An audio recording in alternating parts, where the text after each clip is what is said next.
ഇനി മൂന്നാമത്തെ ആറ്റം മോഡലാണ് പറയുന്നത് bore atom model.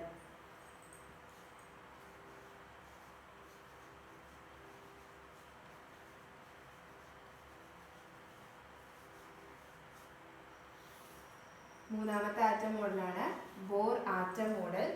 Niels Bohr എന്ന സയന്റിസ്റ്റ് ആണ് ബോർ ആറ്റം മോഡൽ കൊണ്ടുവരുന്നത്. ഇപ്പോൾ റൂദർഫോർഡിന്റെ ആറ്റം മോഡലുള്ള കുറേയേറെ കൺസെപ്റ്റുകൾ ബോർ ആറ്റം മോഡലിൽ നമുക്ക് കാണാം. കൂടാതെ മറ്റ് എക്സ്പെരിമെന്റുകളൊക്കെ ചെയ്തിട്ട് അദ്ദേഹത്തിന്റെ ആറ്റം മോഡലാണ് കുറച്ചുകൂടെ ബെറ്റർ ആയിട്ട് നമ്മൾ ലാസ്റ്റായിട്ട് പഠിക്കുന്നത്. അപ്പോൾ മൂന്നാമത്തെ ആറ്റം മോഡലാണ് ബോർ ആറ്റം മോഡൽ. അതിലുള്ള പോയിന്റുകൾ അല്ലെങ്കിൽ പോസ്റ്റുലേറ്റുകൾ എന്താ നമുക്ക് നോക്കാം. ഒന്നാമത്തെ പറയുന്നത് ആറ്റത്തിന് സ്ഫെറിക്കൽ സ്ട്രക്ചർ ആണ്. അത് നമ്മൾ തോംസൺ മോഡലിലും പറഞ്ഞത് ആറ്റത്തിന് സ്ഫെറിക്കൽ സ്ട്രക്ചർ ആണെന്നാണ്.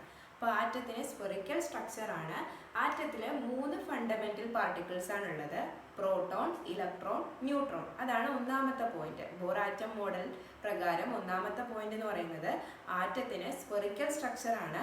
ആറ്റം ഉണ്ടാക്കിയിരിക്കുന്നത് 3 ഫണ്ടമെന്റൽ പാർട്ടിക്കിൾസ് ചേർന്നാണ്: പ്രോട്ടോൺ, ഇലക്ട്രോൺ, ന്യൂട്രോൺ. ഇനി ആറ്റത്തിന്റെ സെന്ററിന് പോസിറ്റീവ് ചാർജുള്ള ഒരു സെന്റർ ഉണ്ട്. ആ സെന്ററിനെ വിളിച്ച പേരാണ് ന്യൂക്ലിയസ്. ന്യൂക്ലിയസിന്റെ ഉള്ളിലാണ് പോസിറ്റീവ് ചാർജുള്ള പ്രോട്ടോണും അതുപോലെ ചാർജ്ലെസ് പാർട്ടിക്കിൾ ആയിട്ടുള്ള ന്യൂട്രോണും കാണുന്നത്. പ്രോട്ടോണും ന്യൂട്രോണും കാണുന്നത് ന്യൂക്ലിയസിന്റെ ഉള്ളിലാണ്. ന്യൂക്ലിയസ് എന്ന് പറയുന്നതാണ് ആറ്റത്തിന്റെ സെന്റർ. അതിന് പോസിറ്റീവ് ചാർജ് ആണ്. ഇതാണ് രണ്ടാമത്തെ പോയിന്റ്. മൂന്നാമത്തെ പോയിന്റ് പറയുന്നത് ഈ ന്യൂക്ലിയസിന് ചുറ്റുമാണ് നെഗറ്റീവ് ചാർജുള്ള ഇലക്ട്രോൺസ് കറങ്ങുന്നത്. ഈ ഇലക്ട്രോൺസ് കറങ്ങുന്നത് സർക്കുലർ പാത്വേയിലാണ്, ഒരു വൃത്താകൃതിയിലുള്ള പാത്വേയിലാണ്. അതിനെ വിളിച്ച പേരാണ് ഓർബിറ്റ്. അത് നമ്മൾ റൂദർഫോർഡിലും പറഞ്ഞിട്ടുണ്ടായിരുന്നു ഓർബിറ്റ് എന്നുള്ള കൺസെപ്റ്റ്. അപ്പോൾ പറയുന്നത് ഇതാണ്: ന്യൂക്ലിയസിന് ചുറ്റുമാണ് ഇലക്ട്രോൺസ്, നെഗറ്റീവ് ചാർജുള്ള ഇലക്ട്രോൺസ് കറങ്ങുന്നത്. ഒരു സർക്കുലർ പാത്വേ, വൃത്താകൃതിയിലുള്ള ഒരു പാത്വേയിലൂടെയാണ് കറങ്ങുന്നത്. അതിനെ വിളിച്ച പേരാണ് ഓർബിറ്റ്. അപ്പോൾ ഓർബിറ്റ്സിന് നമ്പർ കൊടുത്തിരിക്കുന്നുണ്ട്. 1, 2, 3, 4 നമ്പർ കൊടുക്കാം. അല്ലെങ്കിൽ ഓർബിറ്റ്സിനെ നെയിം ചെയ്തിരിക്കുന്നത് KLM എന്നാണ്. അതായത് ന്യൂക്ലിയസിന്റെ ഏറ്റവും അടുത്ത് കിടക്കുന്നതിനെ K എന്നും, പിന്നെ L, പിന്നെ M, N അങ്ങനെയാണ്. അതായത് ഇപ്പോൾ റൂദർഫോർഡ് മോഡൽ പറയുന്നത് സെന്ററിൽ ന്യൂക്ലിയസ് ഉണ്ട്. ഈ ന്യൂക്ലിയസിന്റെ ഉള്ളിലാണ് പ്രോട്ടോണും ന്യൂട്രോണും കാണുന്നത്. ന്യൂക്ലിയസിന് ചുറ്റും സർക്കുലർ ആയിട്ടുള്ള പാത്വേയിലാണ് എന്ത് കാണപ്പെടുന്നത്? ഇലക്ട്രോൺസ് കാണുന്നത്. ഇലക്ട്രോൺസ് ഇതിന് ചുറ്റും കറങ്ങാണ്, ന്യൂക്ലിയസിന് ചുറ്റും കറങ്ങാണ്. അപ്പൊ ന്യൂക്ലിയസിന്റെ ഏറ്റവും അടുത്ത് കിടക്കുന്ന ഈ ഒരു സർക്കുലർ പാത്വേ അഥവാ ഓർബിറ്റിന് പറയുന്ന പേര് അല്ലെങ്കിൽ കൊടുത്തിരിക്കുന്ന പേരാണ് K. അല്ലെങ്കിൽ അതിനെ തന്നെ നമുക്ക് നമ്പർ കൊടുക്കാം, 1 എന്ന് കൊടുക്കാം. 2 തരം സിസ്റ്റം ആണ്. ഒന്നില്ലെങ്കിൽ പേരായിട്ട് KLM എന്ന് പറഞ്ഞു പോവാം, അല്ലെങ്കിൽ നമ്പർ കൊടുക്കാം 1, 2, 3, 4.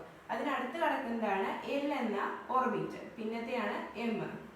അപ്പോൾ നമ്പർ കൊടുക്കുമ്പോൾ എന്താണ്? K തന്നെയാണ് 1, L എന്ന് പറയുന്നതാണ് 2, M എന്ന് പറയുന്നതാണ് 3. ഇപ്പോൾ 1, 2, 3, 4 നമ്പർ കൊടുക്കാം, അല്ലെങ്കിൽ ഇങ്ങനെ പേര് കൊടുക്കാം, KLM എന്ന് പേര് കൊടുക്കാം. അപ്പോൾ അതാണ് അടുത്ത പോയിന്റ് പറഞ്ഞത്. അപ്പോൾ എന്താ പറഞ്ഞത്? ന്യൂക്ലിയസ് എന്ന് പറയുന്നത് ആറ്റത്തിന്റെ സെന്റർ ആണ്. ആ ന്യൂക്ലിയസിന്റെ ഉള്ളിലാണ് പ്രോട്ടോൺ അതുപോലെ ന്യൂട്രോൺ ഇത് രണ്ടും കാണുന്നത്. ന്യൂക്ലിയസിന് ചുറ്റുമാണ് ഇലക്ട്രോൺസ് കറങ്ങുന്നത്. ഇലക്ട്രോൺസിന്റെ ചാർജ് എന്താണ്? നെഗറ്റീവ് ആണ്. ആ ഇലക്ട്രോൺസ് കറങ്ങുന്നത് സർക്കുലർ പാത്വേയിലൂടെയാണ്. ആ പാത്വേക്ക് വിളിച്ച പേരാണ് ഓർബിറ്റ്. ആ ഓർബിറ്റിന് പേര് കൊടുത്തിരിക്കുന്നത് KLM എന്നാണ്. അല്ലെങ്കിൽ നമ്പർ കൊടുക്കാം, 1, 2, 3, 4 എന്ന് കൊടുക്കാം. പിന്നെ പറയുന്നത് ഈ ഓരോ ഓർബിറ്റിനും അഥവാ ഓരോ സ്റ്റേറ്റുകൾക്കും, അതായത് ഇപ്പോൾ നമ്മൾ ഈ സർക്കുലർ പാത്തായിട്ട് കാണിച്ചു KLM എന്ന് പഠിച്ചു. അപ്പോൾ അതിന് ഓരോ ഓർബിറ്റിനും ഒരു പ്രത്യേക എമൗണ്ട് എനർജി ഉണ്ട്. ആ എനർജി എന്ന് പറയുന്നത് ഏറ്റവും അടുത്ത് കിടക്കുന്നതിന് എനർജി കുറവായിരിക്കും. അതുപോലെ ഡിസ്റ്റൻസ് കൂടുന്തോറും, ന്യൂക്ലിയസിൽ നിന്നുള്ള ഡിസ്റ്റൻസ് കൂടുന്തോറും എനർജി കൂടുതലാണ്. അപ്പോൾ ഓരോ സ്റ്റേറ്റിനെയും നമുക്ക് ഓർബിറ്റ് എന്ന് വിളിക്കാം, അല്ലെങ്കിൽ വിളിക്കുന്ന മറ്റൊരു പേരാണ് സ്റ്റേഷനറി സ്റ്റേറ്റ്.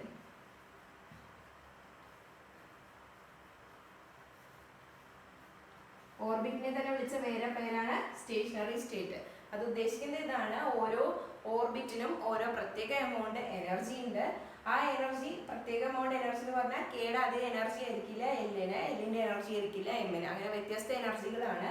പക്ഷെ Kയിലുള്ള 2 ഇലക്ട്രോൺസ്, Kയിൽ സാധാരണ 2 ഇലക്ട്രോൺസ് ആണ് കാണുന്നത്. ആ 2 ഇലക്ട്രോൺസിനും സെയിം എനർജി ആയിരിക്കും. അതുപോലെ Lലുള്ള ഇലക്ട്രോൺസ് എത്ര ഉണ്ടോ ആ ഇലക്ട്രോൺസിന് മൊത്തം ഒരേ എനർജി ആയിരിക്കും. Lൽ കാണുന്നത് 8 ഇലക്ട്രോൺസ് ആണ്. ഓരോ ഓർബിറ്റിനെയും നമുക്ക് വിളിക്കുന്ന മറ്റൊരു പേരാണ് സ്റ്റേഷനറി സ്റ്റേറ്റ്. ഇനി ഈ ഇലക്ട്രോൺസ് കറങ്ങുന്നത് സർക്കുലർ പാത്വേയിലാണെന്ന് പറഞ്ഞു. ഇപ്പൊ ഒരു ലീനിയർ മോഷൻ ഫിസിക്സിൽ നിങ്ങൾ പഠിച്ചിട്ടുണ്ടാവും. ലീനിയർ മോഷനിലുള്ള ഒരു വസ്തുവിന് ഉണ്ടാവുന്ന മൊമെന്റമാണ് ലീനിയർ മൊമെന്റം, അല്ലെങ്കിൽ സിമ്പിൾ ആയിട്ട് അതിനെ മൊമെന്റം എന്നാണ് പറയുന്നത്. അത് കാൽക്കുലേറ്റ് ചെയ്യുന്നത് മാസ് ഇൻറ്റു വെലോസിറ്റി എന്നുള്ള ഇക്വേഷൻ ഉപയോഗിച്ചിട്ടാണ്. അപ്പൊ ഇവിടെ ഇലക്ട്രോൺസ് കറങ്ങുന്നത് ഏത് പാത്വേയിലാണ്? ലീനിയർ മോഷൻ അല്ല, സർക്കുലർ മോഷൻ ആണ്. അതായത് സർക്കുലർ ഷേപ്പിലാണ് മൂവ് ചെയ്യുന്നത്.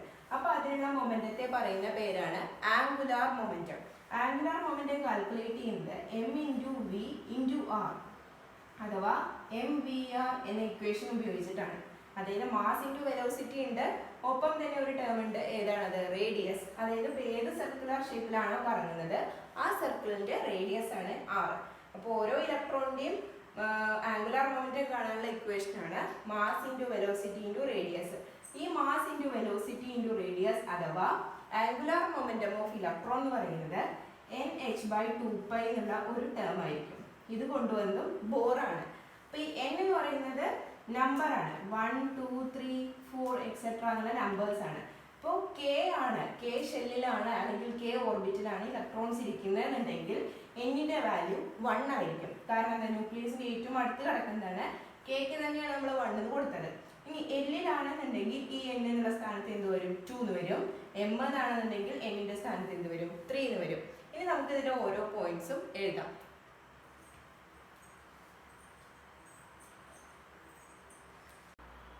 ബോർ ആറ്റം മോഡൽസിലെ പോസ്റ്റുലേറ്റ്സ് അഥവാ അതിന്റെ പോയിന്റ്സുകളാണ് നമ്മൾ പറയുന്നത്.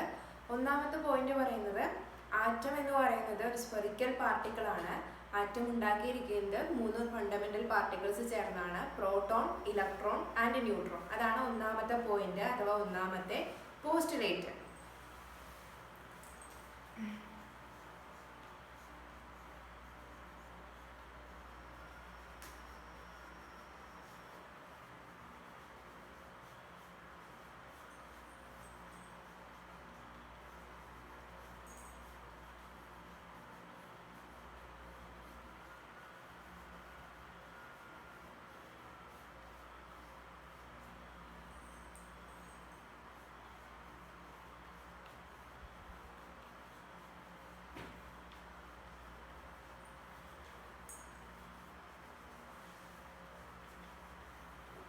അപ്പോൾ ഒന്നാമത്തെ പോയിന്റ് ഇതാണ്. Atom is A very small spherical particle made up of proton, electron and neutron. Atom എന്ന് പറയുന്നത് ഒരു സ്ഫെറിക്കൽ ഗോളാകൃതിയുള്ള ഒരു ചെറിയ പാർട്ടിക്കിൾ ആണ്. ആ ആറ്റം ഉണ്ടാക്കിയിരിക്കുന്നത് ഏതൊക്കെ പാർട്ടിക്കിൾസ്, ഏതൊക്കെ ഫണ്ടമെന്റൽ പാർട്ടിക്കിൾസ് ചേർന്നാണ്? Proton, electron and neutron. ഇതാണ് ഒന്നാമത്തെ പോയിന്റ്. ഇനി രണ്ടാമത്തെ പോയിന്റ് ആണ് പറയുന്നത്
രണ്ടാമത്തെ പോയിന്റ് ഇതാണ്. Atom contain positively charged centre called nucleus in which positively charged proton and chargeless neutrons are located. ആറ്റത്തിന്റെ സെന്ററിനെ പറയുന്ന പേരാണ് ന്യൂക്ലിയസ്. ന്യൂക്ലിയസിന്റെ ഉള്ളിലാണ് പ്രോട്ടോൺസും അതുപോലെ ന്യൂട്രോൺസും കാണുന്നത്. പ്രോട്ടോൺസിന് ചാർജ് പോസിറ്റീവ് ആണ്, ന്യൂട്രോൺസിന് ചാർജ് ഇല്ല. അപ്പോൾ ഈ രണ്ട് കണങ്ങളും കൂടെ ചേർന്ന് കഴിഞ്ഞാൽ, രണ്ട് പാർട്ടിക്കിൾസും കൂടെ ചേർന്ന് കഴിഞ്ഞാൽ ടോട്ടൽ ചാർജ് പോസിറ്റീവ് ആണ്. അതുകൊണ്ടാണ് ന്യൂക്ലിയസ് അഥവാ സെന്ററിന് ചാർജ് ഏതായത്? പോസിറ്റീവ് ആയത്. ഒന്നുകൂടെ പറയാം, ന്യൂക്ലിയസ് ആണ് ആറ്റത്തിന്റെ സെന്റർ, അതിന്റെ ചാർജ് പോസിറ്റീവ് ആണ്. കാരണം ന്യൂക്ലിയസിന്റെ ഉള്ളിലാണ് പ്രോട്ടോണും ന്യൂട്രോണും കാണുന്നത്. പ്രോട്ടോണിന് പോസിറ്റീവ് ചാർജ് ആണ്, ന്യൂട്രോണിന് ചാർജ് ഇല്ല. അപ്പോൾ ന്യൂക്ലിയസിന്റെ ചാർജ് എന്തായി? പോസിറ്റീവ് ആയി.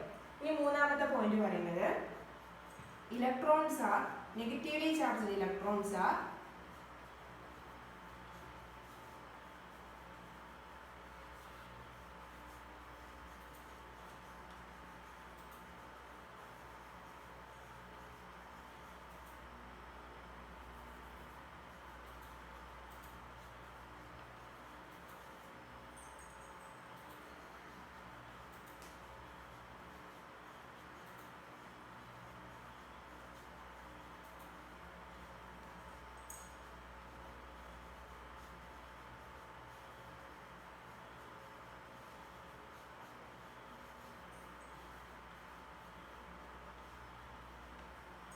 ഓർബിറ്റ്സ്. ഓർബിറ്റ്സ് എന്നുള്ള കൺസെപ്റ്റ് നമ്മൾ റൂദർഫോർഡിൽ കണ്ടതാണ്. എന്തായിരുന്നു അത്? നെഗറ്റീവ് ചാർജുള്ള ഇലക്ട്രോൺസ് ഈ ന്യൂക്ലിയസിന് ചുറ്റും സർക്കുലർ പാത്വേ അഥവാ വൃത്താകൃതിയിലുള്ള പാത്വേയിലൂടെയാണ് കറങ്ങുന്നത്. അങ്ങനെയുള്ള ആ സർക്കുലർ പാത്വേക്ക് പറയുന്ന പേരാണ് ഓർബിറ്റ്. അതായത് ന്യൂക്ലിയസിന് ചുറ്റും ഇലക്ട്രോൺസ് കറങ്ങുന്ന ആ സർക്കുലർ പാത്വേ അഥവാ വൃത്താകൃതിയിലുള്ള പാത്വേക്ക് പറയുന്ന പേരാണ് ഓർബിറ്റ്സ്. നമ്മൾ പറഞ്ഞു ഓർബിറ്റ്സിനെ ഒന്നുകിൽ 1 2 3 4 എന്ന് നെയിം ചെയ്യാം, നമ്പർ ചെയ്യാം, അല്ലെങ്കിൽ KLMN എന്ന് നെയിം ചെയ്യാം. അപ്പോൾ ഓർബിറ്റ്സിന് നമ്മൾ ഏറ്റവും അടുത്ത് ന്യൂക്ലിയസിന്റെ ഏറ്റവും അടുത്ത് കിടക്കുന്നതാണ് K എന്ന് കൊടുക്കുന്നത്, അതിനടുത്ത് കിടക്കുന്നത് L, M, N അങ്ങനെ പോവും. അല്ല നമ്പറാണ് കൊടുക്കുന്നതെന്നുണ്ടെങ്കിൽ ന്യൂക്ലിയസിന്റെ ഏറ്റവും അടുത്ത് കിടക്കുന്നതിന് 1 എന്നാണ് നമ്പർ ചെയ്യുന്നത്. അപ്പോൾ മൂന്നാമത്തെ പോയിന്റ് ഓർബിറ്റിനെ കുറിച്ചാണ്. അപ്പോൾ 3 പോയിന്റുകളാണ് ഇപ്പോൾ നമ്മളിവിടെ എഴുതിയിരിക്കുന്നത്. ഒന്നാമത്തെ പോയിന്റ് പറയുന്നത് ആറ്റം എന്ന് പറയുന്നത് ഒരു ചെറിയ സ്ഫെറിക്കൽ പാർട്ടിക്കിൾ ആണ്, ഗോളാകൃതിയിലുള്ള ഒരു പാർട്ടിക്കിൾ ആണ്. അത് ഉണ്ടാക്കിയിരിക്കുന്നത് ഏതൊക്കെ പാർട്ടിക്കിൾസ് ചേർന്നാണ്? Electron, proton and neutron, 3 fundamental particles ചേർന്നാണ്. ഇനി ആറ്റത്തിന്റെ സെന്ററിനെ പറയുന്ന പേരാണ് ന്യൂക്ലിയസ്. ആ ന്യൂക്ലിയസിന്റെ ഉള്ളിലാണ് പ്രോട്ടോണും അതുപോലെ ന്യൂട്രോണും കാണുന്നത്. പ്രോട്ടോണിന്റെ ചാർജ് പോസിറ്റീവ് ആണ്, ന്യൂട്രോണിന് ചാർജ് ഇല്ല. അപ്പൊ രണ്ടും കൂടെ ചേർന്ന ന്യൂക്ലിയസിന് ഏത് ചാർജ് കിട്ടും? പോസിറ്റീവ് ചാർജ് ആണ് കിട്ടുന്നത്. പിന്നെ നെഗറ്റീവ് ചാർജുള്ള ഇലക്ട്രോൺസ് ഈ ന്യൂക്ലിയസിന് ചുറ്റുമാണ് കറങ്ങുന്നത് സർക്കുലർ പാത്തിലാണ്. ആ സർക്കുലർ പാത്തിന് പറയുന്ന പേരാണ് ഓർബിറ്റ്. ആ ഓർബിറ്റിന് നമുക്ക് 1 2 3 4 എന്ന് നമ്പർ ചെയ്യാം, അല്ലെങ്കിൽ KLMN എന്ന് നെയിം ചെയ്യാം.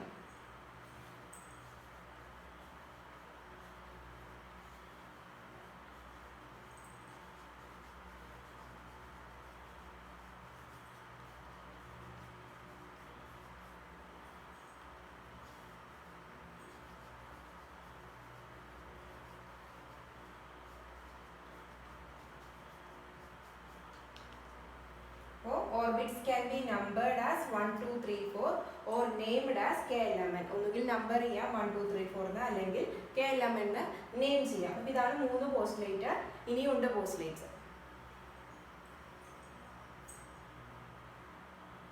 ഇനി നാലാമത്തെ പോയിന്റ് പറയുന്നത് ഓരോ ഓർബിറ്റിനും ഒരു ഡെഫിനിറ്റ് എമൗണ്ട് ഓഫ് എനർജി ഉണ്ടായിരിക്കും. അതുകൊണ്ട് ഓരോ ഓർബിറ്റിനെയും വിളിക്കുന്ന മറ്റൊരു പേരാണ് സ്റ്റേഷനറി സ്റ്റേറ്റ്. അതാണ് നാലാമത്തെ postulate.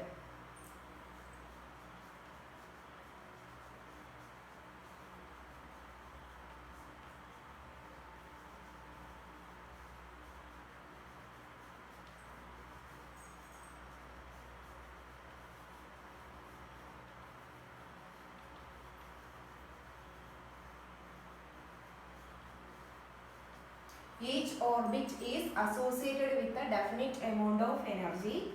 So, orbit is also called a stationary state.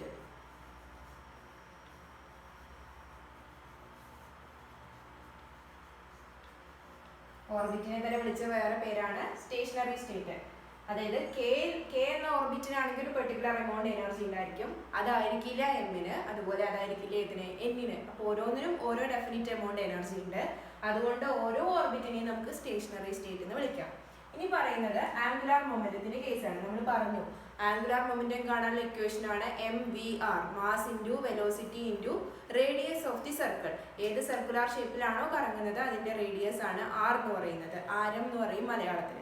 അപ്പോൾ അതിന്റെ ആംഗുലാർ മൊമെന്റം എന്ന് പറയുന്നത് h/2π എന്ന ടേമിന്റെ മൾട്ടിപ്പിൾ ആയിരിക്കും എന്നുള്ളതാണ് നമ്മൾ പറഞ്ഞത്. അതാണ് അഞ്ചാമത്തെ പോസ്റ്റുലേറ്റ്.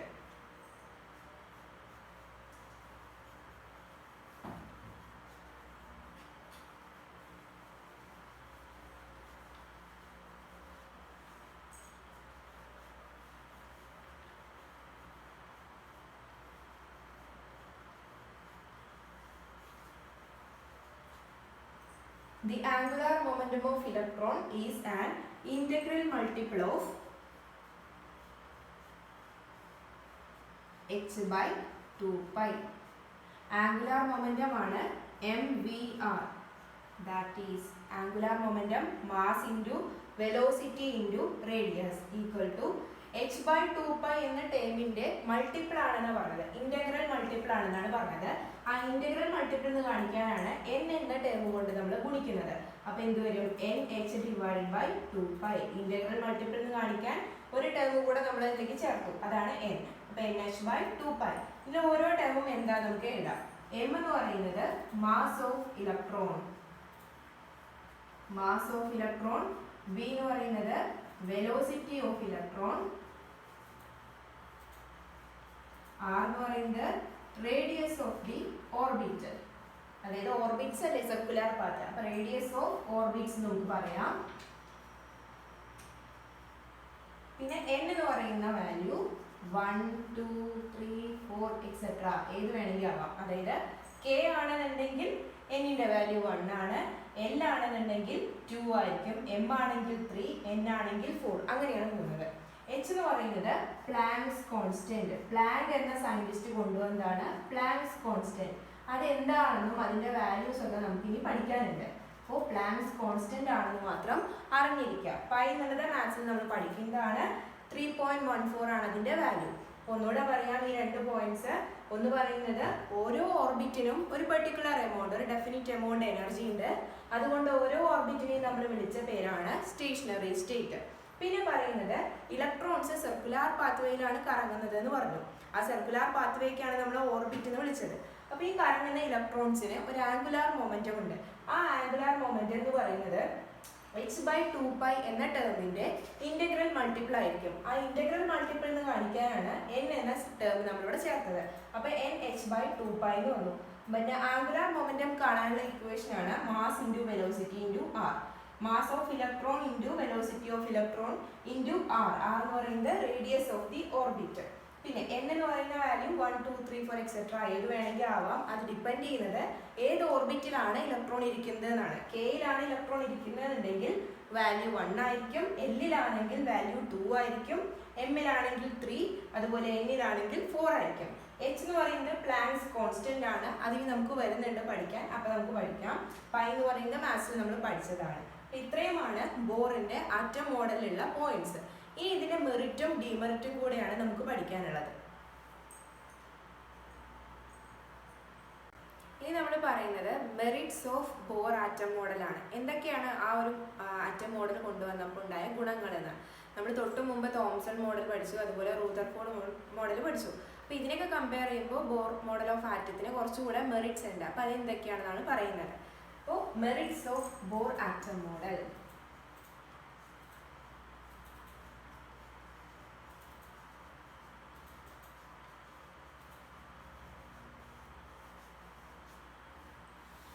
ഒന്നാമത്തെ മെറിറ്റ് പറയുന്നത് ഇറ്റ് എക്സ്പ്ലെയിൻസ്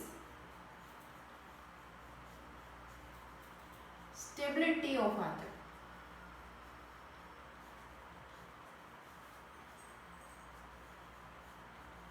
ആറ്റത്തിന്റെ സ്റ്റെബിലിറ്റിയെ കുറിച്ച് എക്സ്പ്ലെയിൻ ചെയ്യാൻ ബോർ ആറ്റം മോഡലിന് സാധിച്ചു. രണ്ടാമത്തെ പറയുന്നത് it helped to calculate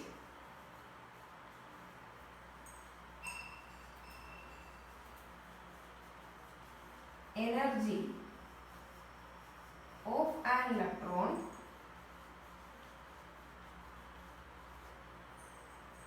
in an orbit. ഓരോ ഓർബിറ്റിലുള്ള ഇലക്ട്രോൺസിന്റെ എനർജി കാൽക്കുലേറ്റ് ചെയ്യാൻ ഈ ഒരു ബോർ ആറ്റം മോഡൽ വെച്ച് സാധിക്കുന്നുണ്ട്. മൂന്നാമത്തെ പറയുന്നത് it can give more satisfactory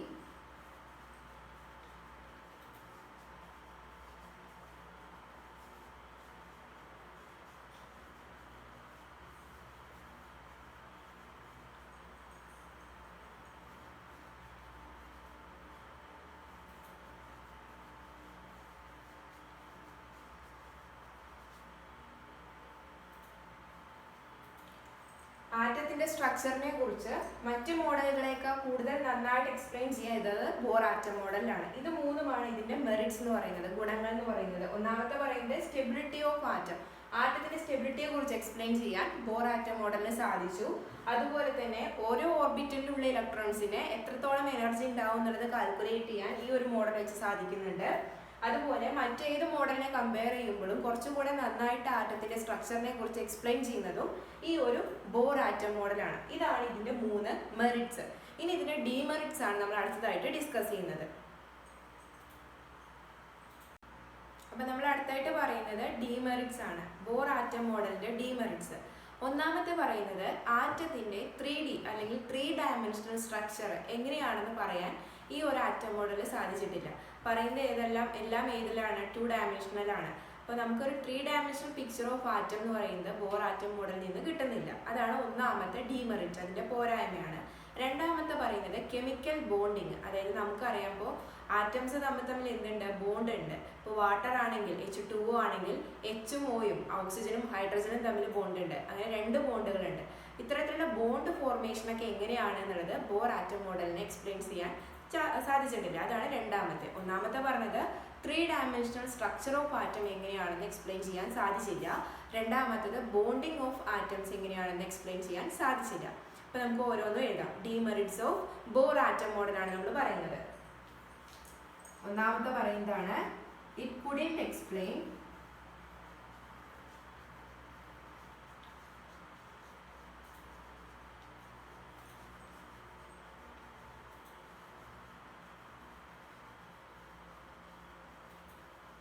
It could not explain 3-dimensional structure of atom.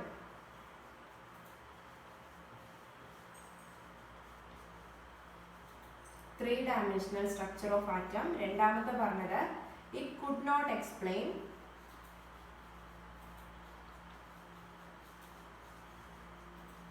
chemical bonding. ആറ്റങ്ങൾ തമ്മിൽ ബോണ്ട് എങ്ങനെയാണ് ഫോം ചെയ്യുന്നത് എന്നുള്ളത് പറയാൻ എന്തിനു സാധിച്ചില്ല? ബോർ ആറ്റം മോഡലിന് സാധിച്ചില്ല. ആറ്റംസ് തമ്മിൽ ബോണ്ട് ഫോം ചെയ്തിട്ടാണ് ഓരോ കോമ്പൗണ്ട്സ് നമുക്ക് കിട്ടുന്നത്. വാട്ടർ, അതുപോലെ തന്നെ അമോണിയ തുടങ്ങി ആസിഡുകളും ബേസുകളും എല്ലാം കിട്ടുന്നത് എങ്ങനെയാണ്? ആറ്റങ്ങൾ തമ്മിൽ ബോണ്ട് ഫോം ചെയ്തിട്ടാണ്. അത് എങ്ങനെയാണ് ഫോം ചെയ്യുന്നത് പറയാൻ ബോർ ആറ്റം മോഡലിന് സാധിച്ചിട്ടില്ല. പിന്നെ പറയുന്നത് മൂന്നാമത്തെ it could not explain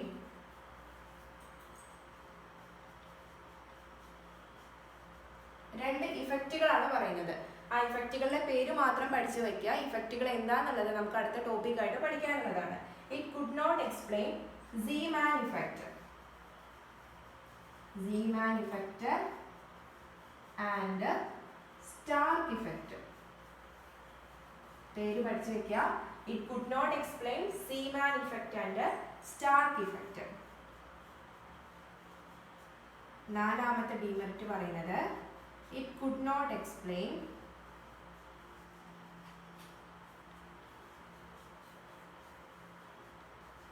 Heisenberg uncertainty principle. അതെന്താണെന്നതും പറയാം.